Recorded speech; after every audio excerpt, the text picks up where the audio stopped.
Hello friends, बरायबाय Bodo info YouTube channel फिन खनसेबाव जि constable गोदान साख्रि दानि जानो गोनां एग्जामनि अनगायै गोदान डेट ओंखारबावबाय बेनो जाबाय जि कनस्टेबलाव 10 पास जाबानो नोंथांमोना हागोन बेनो जाबाय नोंथांमोननि जि कनस्टेबलाव हौवाफोर हिनजावफोर दा बेनि बैसो 18निफ्राय 28 इयार्स जानाय लोगो लोगो नोंथांमोना जि कनस्टेबलाव 10 pass minimum HS pass degree pass गासिबो हाजोबगोन बैसो गोरोबबानो दा बेनि गोदान डेट ओंखारबाय आरो बे गोदान डेटआ माब्ला एप्लाइ जागोन नोंथांमोना जि कनस्टेबलाव गोबां भेकेन्सि मोनगोन दानि जानो गोनां एग्जामा फेब्रुवारि मार्चआव जागोन जेराव 26,000 भेकेन्सि नाथाय बेनि बांसिन नेक्स्ट लेभेलाव फैगोन आरो नोंथांमोना गोबां चान्सखौ मोनगोन दा आसाम पुलिसनि एग्जामा मेयाव जागोन बेखायनो जि कनस्टेबलनि थाखाय नोंथांमोना रेडि जानाया जोबोर मोजां मानोना एग्जाम फैगासिनो दङ दा अफिसियेल साइटआव फैनाय लोगो लोगो जायफ्रा डेली पुलिस कनस्टेबलाव एग्जाम होदोंमोन एन्सार किस नोंथांमोना फिन खनसेबाव नायबावनो हासिगोन आरो बे डेली पुलिस कनस्टेबलाव साख्रि मावनोबा हायार सेकेन्डारि पास खालामथारनांगोन होमबासो नोंथांमोना हागोन आरो फिजिकेल टेस्टआव DL नांथारगोन स्मार्ट कार्ड नांगोन होमबासो एक्सेप्ट जागोन नङाबा लार्नारा बेयाव जानाय नङा दा बे जाबाय डेली पुलिस कनस्टेबलाव इसेबां गोजौ काटअफ थाङाखै 60+ थांदों आरो नेक्स्ट लेभेलाव फैबावगोन आरो जेब्ला फैयो नोंथांमोनाहाय मोनगोन बिग आपडेट डेली पुलिसनि सायाव दा जों SSC नि एग्जाम केलेन्डार नायनोसै बेनो जाबाय गोदान जि कनस्टेबल ओंखारदों जों बेखौ दानिया नायनोसै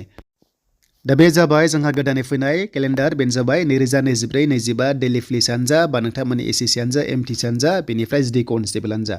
दा जायफ्रा जि कनस्टेबलाव साख्रि मावनो नेगासिनो दङ फिन खनसेबाव जुदि देग्लाय थालाङोबा नोंथांमोननि थाखाय गोल्डेन चान्स बाव बेनो जाबाय नोंथांमोना मोनदों जे गोदान डेट ओंखारबाय आरो बे डेटआ जाबाय नोंथांमोना 27 आगस्ट जानाय लोगो लोगो नोंथांमोना अनलाइन खालामदोलाय देग्लाय 2024 गोदान साख्रि बाव फिन खनसेबाव दानि ओंखारनाया 26,000 नाथाय बेयाव बारा फैगोन नोंथांमोना मोनदों चान्सखौहाय आरो बेनि एग्जामा अनलाइन जायो आरो बे एग्जामा जाहैगोन नोंथांमोननिया डिसेम्बरनिफ्राय अके डिसेम्बरनिफ्राय जासिगोन बे बोसोरनि डिसेम्बर जानाय लोगो लोगो एग्जाम स्टार्ट जागोन नोंथांमोनाहाय बेनो जाबाय जि कनस्टेबलाव दा जायफ्रा जि कनस्टेबलाव साख्रि मावनो गोसो फिन खनसेबाव नोंथांमोननि थाखाय चान्स होबावदों आरो लोगोसे दानि फैनो गोनां एग्जामाव मोजां होदो आरो थालाङोबा नेक्स्ट लेभेलाव जि कनस्टेबलाव गोदान साख्रि फैबावगोन बेखौ नोंथांमोना मिथिबाय बेखायनो बयबो रेडि जादो आसाम पुलिसनि एग्जामा लेट जागोन बेखायनो जि कनस्टेबलाव नोंथांमोना गोसो होयोब्ला दा जोबोर मोजां चान्सखौ नोंथांमोना मोनहैगोन बेनिफ्राय MTS दा MTSबो दङ नोंथांमोना 7 मे जानाय लोगो लोगो MTS साख्रि नोंथांमोना अनलाइन खालामदोलाय आरो बेनि एग्जामा बे बोसोरनि जुलाइआव जाहैसिगोनलाय आरोबाव 10 पास जानाय लोगो लोगो MTSआव गोबां मोजां साख्रि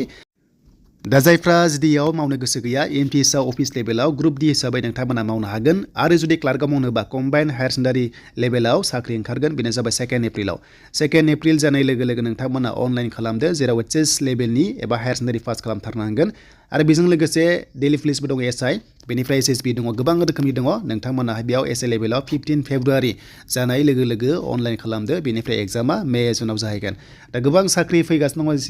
SSCआव गोबां साख्रि फैदों मानोना नोंथांमोना सेन्ट्रेल लेभेलाव साख्रि मावहैनोबा SSCआव एप्लाइ खालामदो बेनिफ्राय जेब्ला अनलाइन एप्लाइ लिंकआ एक्टिभ जागोन नोंथांमोननोहाय आं आपडेटखौ लाबोगोन दा बेनोमोन नोंथांमोननि जि कनस्टेबल गोदान भेकेन्सिनि बागै बा नोंथांमोननि अफिसियेल एडभार्टाइजमेन्ट डेटनि बागै फिन खनसेबाव भिडिअ लाबोबाय